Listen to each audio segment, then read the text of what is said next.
The Church of St Mary the Virgin in Clophill, Bedfordshire, is believed to be over 400 years old. Its congregation was small due to two persistent rumours. One suggested that the church was built not facing east, thus not facing God, making it a gateway to hell, while the other claimed it was built over a former leper colony, implying it was constructed on cursed ground. As is typical for medieval churches, many assert that the old St Mary Church is correctly facing toward Jerusalem. However, this did not prevent people from using the dilapidated St Mary's Church to practice the dark arts. It was abandoned as a church in 1848 when it became too small to accommodate the village congregation, leading to the construction of a new Victorian church in the town centre. In 1961, a former forestry student confessed to the press that he and some friends slaughtered a rooster and spread its blood within St Mary's. In 1963, the Church of St Mary the Virgin made national headlines after it was reported that local Satanists had conducted a black mass there. During the severe winter on March 10, 1963, under the light of a full moon, a group of people travelled on foot across the fields to the Church of St Mary the Virgin to conduct a black mass. On that night, they also practiced necromancy, exhuming the graves of 6 women. On March 16, 1963, on a street in Clophill, a couple saw 2 youths playing with a human skull.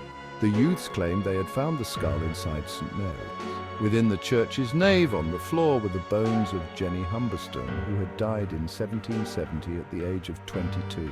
The breastbone, pelvis and leg bones were arranged in what the newspapers, citing police reports, described as the pattern used for the Black Mass.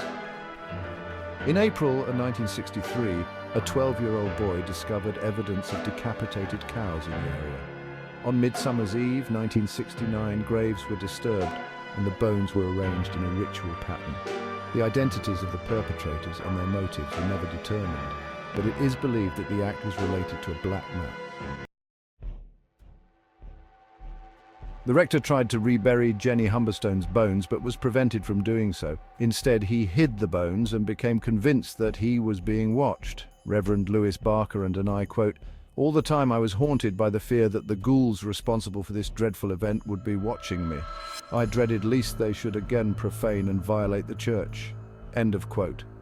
To prevent further desecration, the authorities relocated the headstones and ploughed the ground to conceal the graves.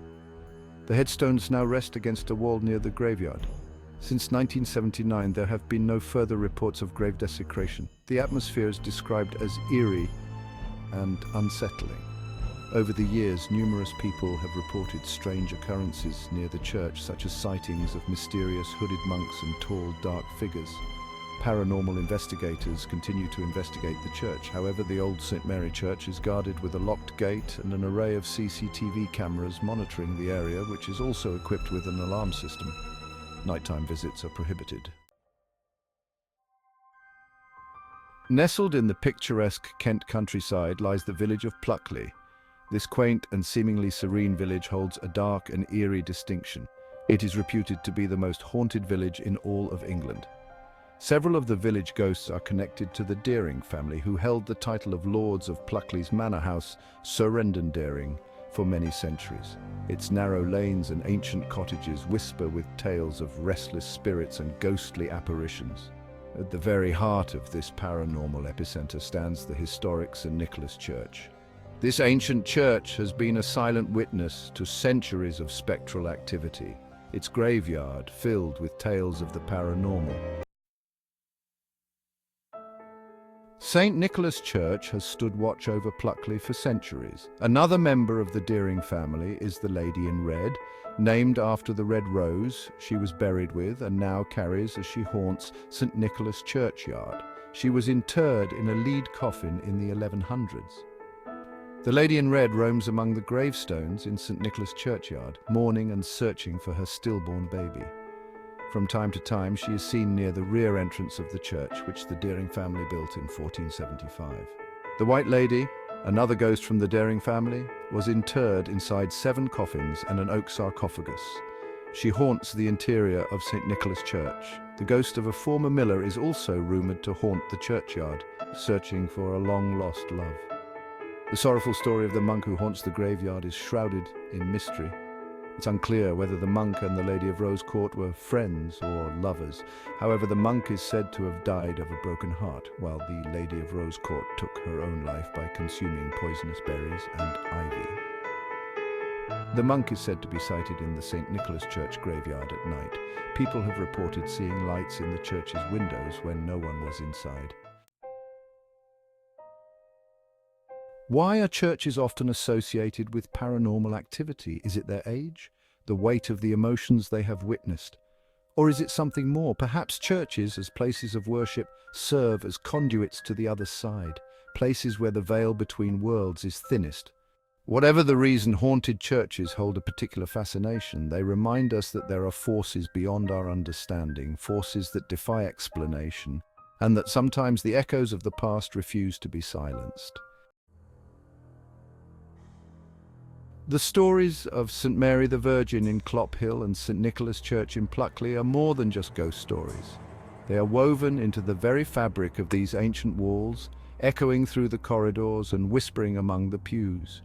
They are chilling reminders of the darkness that can permeate even the most sacred places. The air is thick with the weight of history, and the shadows seem to move with a life of their own. These tales are not just of ghosts, but of tragedy, despair, and the restless souls who remain tethered to our world. Each weathered tombstone tells a story. Each overgrown path leads to a forgotten past. If you ever find yourself in England, consider a visit to these haunting locations, but be warned. The beauty of the English countryside can be deceiving, hiding secrets that are centuries old. You may not be alone. The empty pews may seem inviting, but they hold the memories of countless souls who once sought solace within these walls.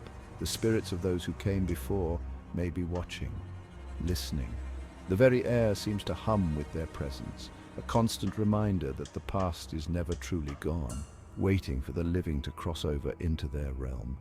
The fog that rolls in at twilight seems almost alive, wrapping around the gravestones like a shroud. Are you brave enough to face the unknown? To step into the darkness and confront what lies beyond the veil of our understanding? To confront the spirits that linger in the shadows? Each step you take echoes through the silence, a reminder that you are not alone. The decision, as always, is yours. Will you dare to disturb the spirits, or will you leave them to their eternal rest? The choice is yours, but remember, some doors, once opened, can never be closed. As we conclude our chilling journey through these haunted spaces, it's important to acknowledge the sources that brought these eerie tales to life.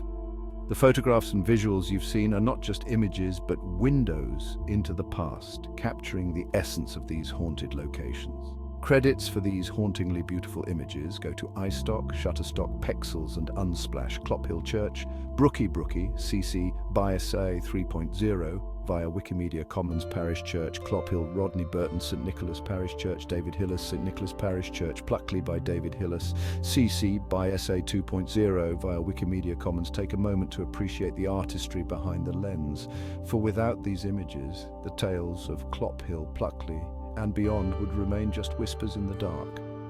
Thank you for joining us on this journey into the unknown. If you enjoyed this exploration, please support my channel by subscribing, liking, and commenting. Until next time, stay curious and tread carefully, for the past is never truly gone and the spirits are always watching. Thank you very much.